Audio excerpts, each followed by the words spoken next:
it was just strange to me that Trey Mason was already there. And then, like I say, the other kid they just traded, like as soon as they drafted Todd Gurley, he was like, yeah, I need to be out of here. So they went ahead and packed him up and sent him to New York.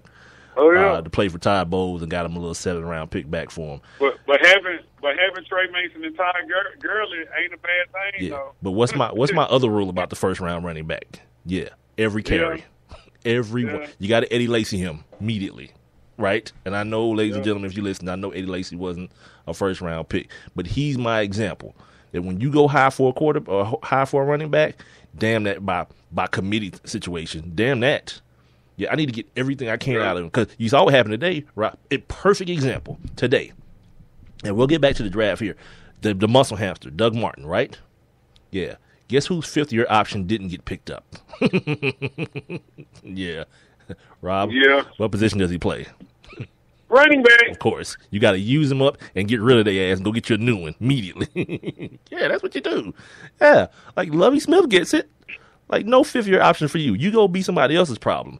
We're going to get as many miles as we can out of your butt with this rookie quarterback we got.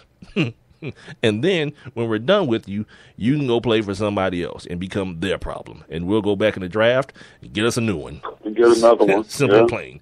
Yeah. Yeah, damn all that. Yeah, good for them. You know, bad sucks for him, obviously, but, you know, yeah, you should have played safety or something. Or whatever. Guard. I don't know. What else? Yeah.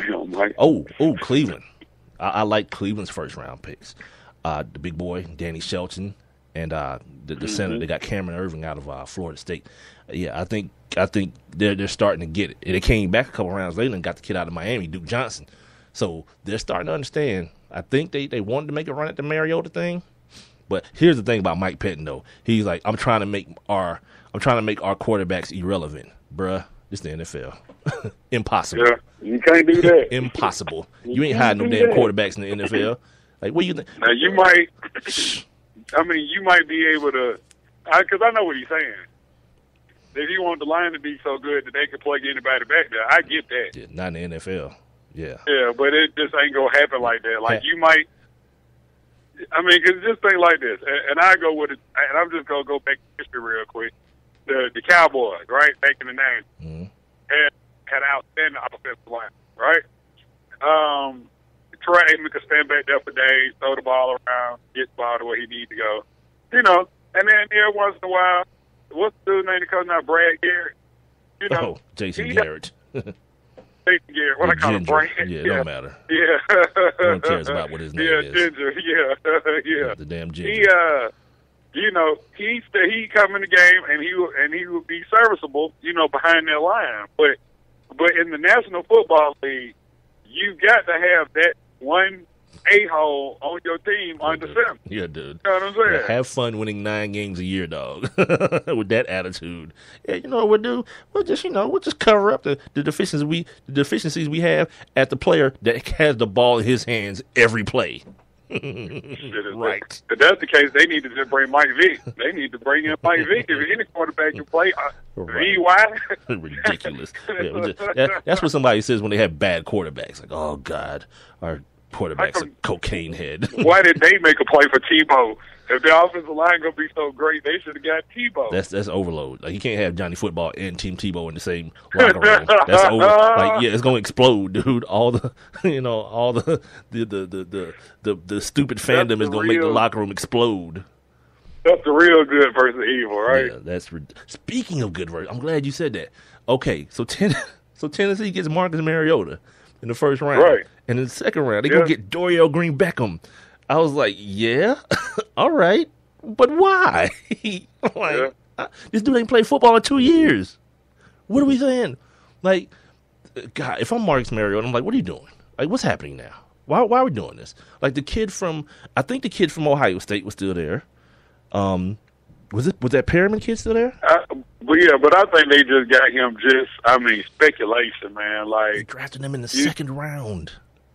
With the 1st pick in the 2nd round, dude. What the hell?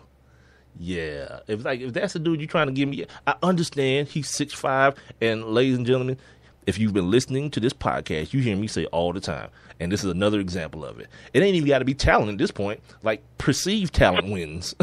Because really, we don't know what kind of talent this dude has as a football player. We know he's big and fast and freakishly athletic, but just the perceived notion that he is talented got him drafted in the second round after not playing hardly no college football.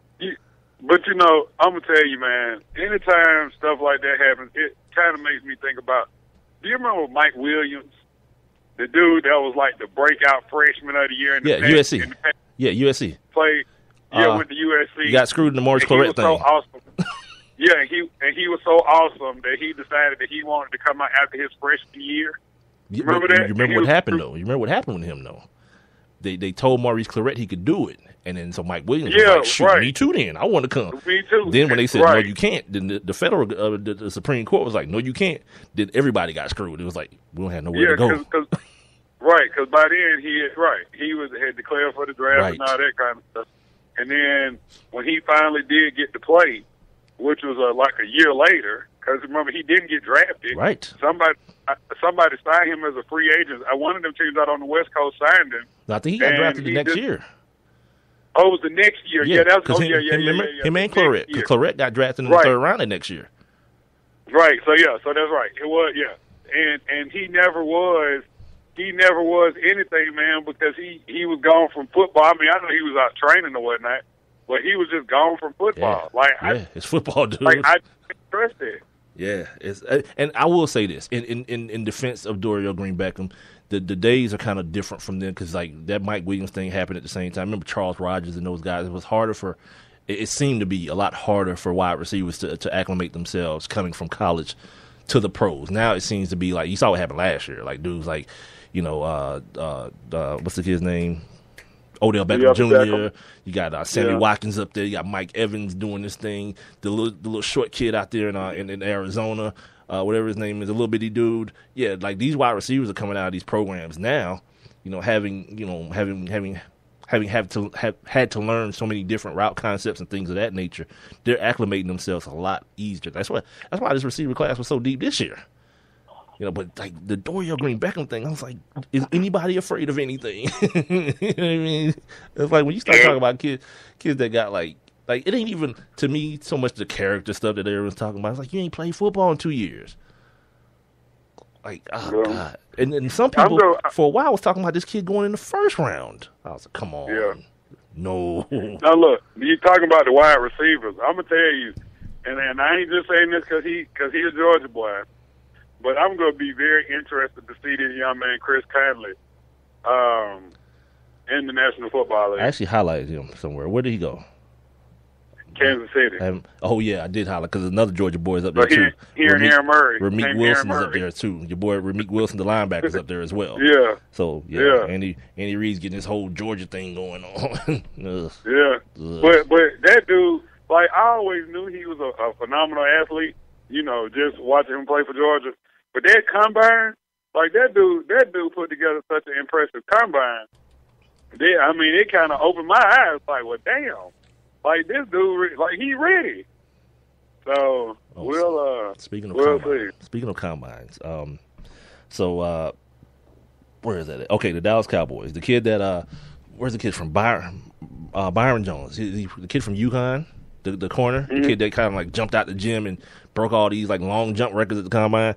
Like the Cowboys decided to take him with their first pick, which I can understand because they didn't offer Mo Claiborne the 5th-year option on his deal because he's broken, and then you feel like you probably overpaid for Brandon Carr, so he's kind of in limbo. You don't even know if he's gonna get cut here pretty soon, may or may not, depends. But then our guy, Mr. Randall Gregory. Last dude in the damn green room, cause on day 2, he was like, and still smiling. He was like, I don't care, whatever. I know I smoke weed or whatever.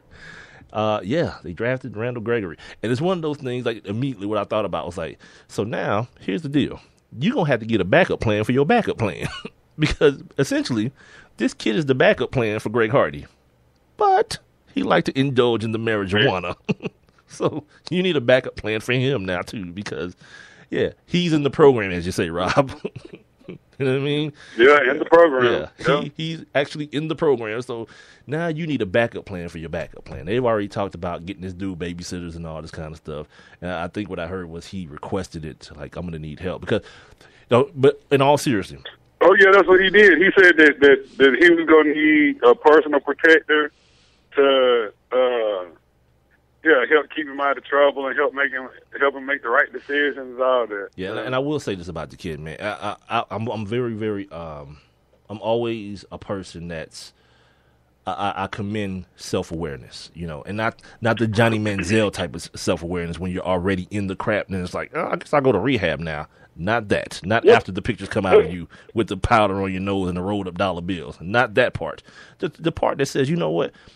I'm a professional now. I need to take this stuff seriously. And he talks about the reason that he was smoking the weed to kind of calm his anxiety disorder, and that's a real thing. You know what I mean? It's a real thing that if he recognizes he has it, and he's able to ask the organization for help, and they're willing to help him, by all means, my man. You're a young dude. You got plenty of life ahead of you. If that's the thing, the NFL side, you know what I mean? If you're a good player or not, whatever. But if this is a thing where you understand what your limitations are and you do have these mental blocks and you want to find a different way to do it than the way that's going to get your check taken from you, my man, I'm on your side. Put period, point blank. You know what I mean? And if, like I said, if Jerry and the organization, are there to help him in that situation, cool. You know what I mean? Because this is a whole difference. This ain't for all you people, the Greg Hardy detractors and all that kind of. This ain't Greg Hardy. This ain't somebody saying well, we're going to give him a second chance at this. This is a kid with a real issue. There's a real issue. People with anxiety disorder, that's real stuff. So, hand clap to the kid. Speaking of Greg Hardy. Yeah. Go ahead. I'm but, sorry. It was just kind of cool to hear Jerry and the organization, kind of just say they knew what, they know what they're doing. Like we talk to the kid, we understand, and, and we go help him. And, because, I think it's so much more important too, because this is why I was getting into arguments with people about the Josh Gordon situation, and we'll get back to the draft talk here in a second, ladies and gentlemen. But when people immediately want to say call this dude a drug addict and he's got a problem and he needs help, come on. First of all, it's weed. One, that's one, and two, for the majority, for a lot of these guys that are smoking weed in the NFL, they're doing it so they won't get hooked on these opiates. These oxycodones and Vicodins and all this kind of stuff. It's a better alternative. Because that's like you hear this kid Randy Gregory. He's like, look, I got anxiety disorder, man. I feel anxious all the time, and the weed helps me.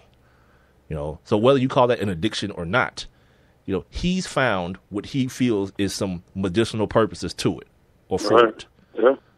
Yeah. So before you he need to go to rehab. Before you do that thing, understand that there could be some underlying situations as well. I just. Like I said, I'm not one of these people that, that admonishes these athletes for that kind of stuff. Now, I mean, cocaine, crack, all that kind of stuff, yeah, that's a little extreme. But according to government law, I mean, weed is a higher grade drug than any. It's a Schedule 1. Yeah. That's so stupid. But, I've heard son Jay Novacek that used to play for the Cowboys. Mm-hmm. I remember hearing him years ago. It might have been 10 or 12 years ago that he talked about how on Monday mornings he would be in so much pain from blocking and all that and, getting hit on Sundays that the only thing that he found that kind of helped relieve the pain and allowed him to be able to sleep was marijuana. Because he said if he didn't do it, he'd be in pain, and and the pain of him, just laying in the bed would be too much. Mm-hmm. And scientists have now backed that up, and they now know that the marijuana does have anti-inflammatory properties. You know what I mean? So it's not just like one of those things like that's just in your mind. It's because you high. That's why you feel that way. No, smart people have said the same thing. Very, very smart people, smarter than me and you. And so have high people. Right. And so have high people. Exactly. It's the one time that the high people and the smart people are on the same page. Like, you know what? You're right, Mr. Weed Man. Here's another name. I think you mentioned his name to me earlier, and I hadn't seen the kid play until I hadn't heard a lot about him. This kid, Nelson Aguilar, the kid from USC, the wide receiver. Right. I mentioned this on Friday, that a lot of people were saying that this is their This is their way of replacing Jeremy Maclin up in Philadelphia, with the Eagles. But I say it's twofold. They replace both guys in Deshaun Jackson and Jeremy Maclin, because now you because you got a speed. right. You got the route runner that Jeremy Maclin is, and then now you